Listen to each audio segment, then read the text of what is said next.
Well, this is the last video on the series of trying to repair this Nikko Indian Sun truck. It's an old radio controlled truck, and I've reached a point where I cannot find anything wrong with it. Everything seems to work, everything checks out, but the range is still a huge problem. It only runs for a few feet, and I cannot find a fault with it. So I do admit defeat that I can't find the sensitivity issue, but it was great fun learning in great detail how these work and understanding the schematic. So let me show you the last video of what I've done so far to understand how it works and check all possible things I could think of. But unfortunately, the bad news is it still doesn't actually work. It's only got a range of a few feet, so which is definitely a problem. So let me explain what I'm about to show you now. I suspected the automatic gain control, the AGC, could be a problem, because if the AGC thinks it's detecting a very strong signal, it'll detune the receiver and reduce the sensitivity. So I've set up my multimeter here. You can see that actually shows you the automatic gain control voltage going to the IF transistor over here, and as the signal gets stronger, you'll see that voltage decrease, which reduces the amplification. As the signal gets weaker, that goes back up to here to 0.93. Should it be there? Should it be higher? It looks about right. I have another working truck called a Hurricane, which I've gone through in detail and measured everything and compared this one to that one, and more or less it's the same. All the voltages, all the signals, except the working Hurricane one has much larger outputs. It's basically doing what this truck does when the remote is close to it, but when the remote goes far, this truck signal is lost, whereas the Hurricane signal is still there. So, and that's the problem. I can't find why. So let me just show you quickly what I'm about to do. All right, this is the Nikko remote control. I need to be about this close for it to work. So the top is the actual pulses that go into the demodulator chip. The next line down is the signal coming out of the radio part of it before it gets converted into pulses or demodulated. So you can see the RF signal from the IF amplifier here at 455 kilohertz. Then you'll see the decoded pulses here which go in. And you'll see it jumps up and down as I get close. That's why I thought it was an AGC problem. So this transmitter doesn't have an on-off button, so I have to move it left to right to keep it on. So let's have a look. There we go. I turned it on. I turned it on. So basically I'll be pulsing it left and right. As I pulse it left and pulse it right, you'll see the pulses on the screen move over there. You can see the wheels move. I need to keep it there a bit. What's interesting is you can see here the IF signal, 455 kilohertz signal coming out. Actually, that's how it's sent out by the transmitter. It actually goes through the air like that. That's basically an AM signal like you would get in a normal radio station. And that's the 455 kilohertz IF frequency and the output from there, which is good. It's what it should be. About 1.8 volts is the peak from here to here. That's what it needs to be to work. And that gets converted or demodulated into these pulses, which is about also over a volt. It needs it needs pulses that are over 1 voltage to work. Higher the better. The other radio, the other car has much higher pulses, but 1.3, 1.6 is good. You can see it works. If you're getting that, then the radio and the car will work. And where I've connected this oscilloscope is this at the output of the IF stage. It's actually at the second transistor. It's in the IF amplifier transistor, the output of that, the collector. And this is at the pin that's about to go into the chip to demodulate it. It's quite fascinating. It actually works really well.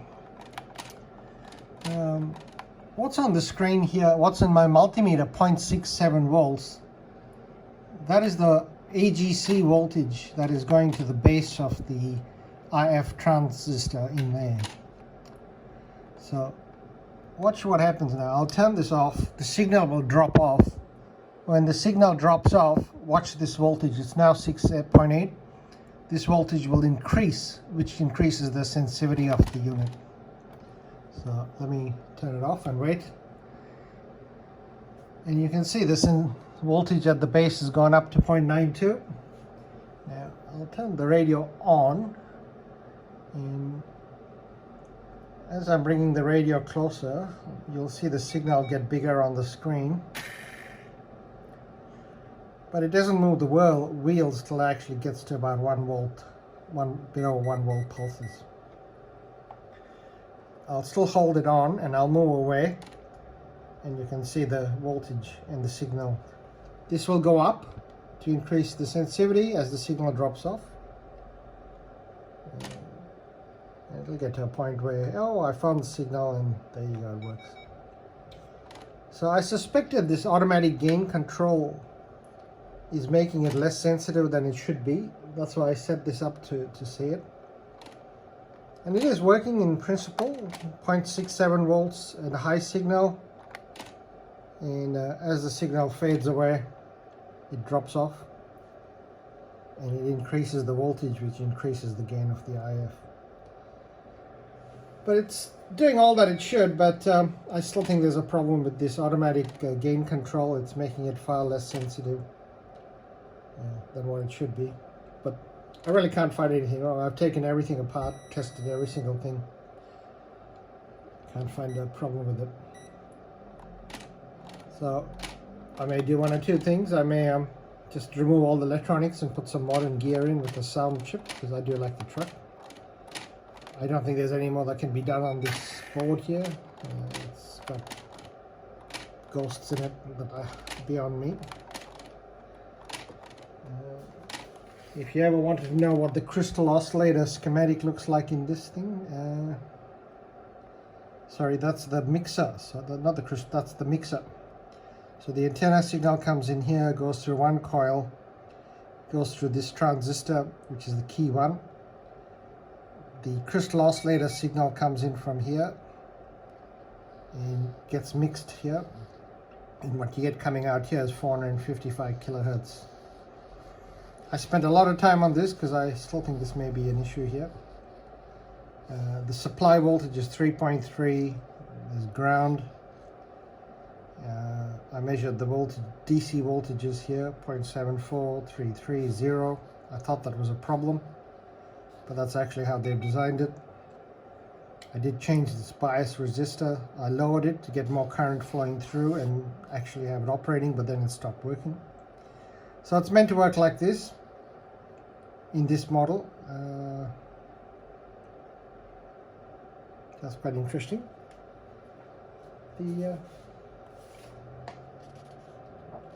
This is really hard to see, but this is a big Hurricane one that had a similar design. So the RF comes in, goes to a coil, goes to the same mixer transistor I just showed you here. The oscillator signal comes in and goes to the emitter. But what was interesting is I've got 2 volts AC coming out of the mixer going into this IF stage here, and that propagates through. I'm not getting this 2 volts coming out of this mixer into this transformer. When I disconnect the transformer, I get the 2 volts, but it looks like the load of this circuit is pulling that voltage down. So yeah, I'm not getting this 2 volts coming out of the mixer. I'm getting is actually, where is it? Oh, I didn't write it down, but it's actually much lower. It's much lower. So that's why I thought this mixer circuit was the problem. That's why I really thought this mixer was the problem. And it could still be the problem that it's not actually generating a strong enough IF signal, but I'm not spending any more time on it. I've changed every component, checked every track, rewired every track, and it's still not quite sensitive, so that's about the amount of time I have. But it's good to see this. If you ever want to play with one of these, this is what you should be looking at. This is what you should be getting. In the one that works, I still get this kind of signal even when my remote control is far away from it. With this one I'm not, and it's primarily the input mixer stage that seems to be not generating a big enough signal. So I could play with it more, but I can't be bothered. I would like to put a proportionate digital system into this anyway, because this is a sort of bang bang, you know, there's no control. So thank you for watching, and this is quite fascinating. I'll just end with what these schematics should look like if you ever do want to get into it. RF comes into this coil, goes into one transistor here. This transistor mixes the signal from the oscillator up here. So there's 60 millivolts of about 26 megahertz oscillator signal from here. Mixes it with the radio signal coming in the antenna. Produces 2 volts at 455 kilohertz, which is what I'm not getting in this truck, into this first transformer. This transistor is the IF amplifier. It takes 240 millivolts coming out of this transformer.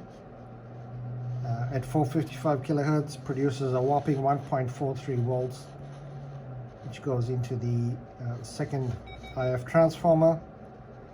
And then what comes out of that is 864 millivolts at 455 kilohertz into the base of this transistor. And at the collector, it generates pulses. So this transistor is actually acting like a diode which decodes the high frequency signal into the pulses. And then, yeah, so basically if you measure at the collector of the last stage, you should see pulses. That's what I'm showing you up here on the screen. Those are the pulses out. And the second thing I'm showing you over there is what's coming out of this IF stage over here. So yeah, quite interesting. That radio is awfully similar to this radio. I have a lot of trouble tracing this one, it's a pain, but this is the mixer, which is the key part. Very basic mixer, 600 millivolts coming into the emitter, gets mixed with the RF coming in, and what goes out here is nowhere near the 2 volts. That's the problem. It's much less. So it's a long video, but thank you for watching. This will be the last video. There won't be any more after this. Moving the wheels. Moving the steering wheels. Do both. Move the steering wheel and the pulse. And the forward and back. Go left, forward and back. It all works. It just doesn't work at any great distance. So that's it. Thank you for watching, and I hope you found it useful.